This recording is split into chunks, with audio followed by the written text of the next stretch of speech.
only on timing does not prove personal gain.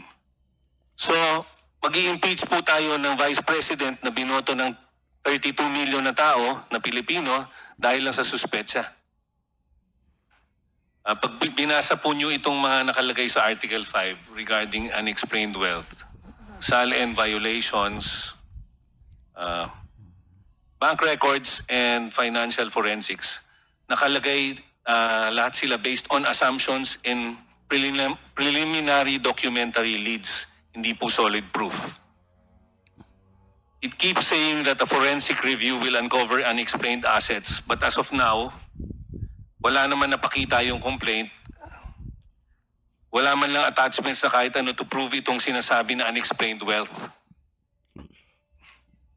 First, the complaint talks about supposed discrepancies in the SALNs, but differences in reporting do not automatically mean someone was dishonest. Hindi po ako abogado, but I am an economist. Bago po ako naging congressman, alam naman po natin na property values change. Assets can be bought or sold at different times. To immediately label this as pattern of concealment without clear proof of intent is unfair and speculative at best, Madam Chair. Second, kailangan daw po ng forensic financial review to reconcile declared income and assets sa SALN.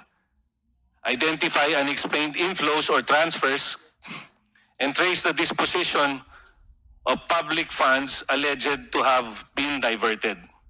Hindi ba dapat po trabaho ito ng complainant na mapakita ng ebidensya sa reklamo niya para maging sufficient in substance? Third, the complaint points to large cash disbursements from confidential funds and say these correlate with certain financial movements.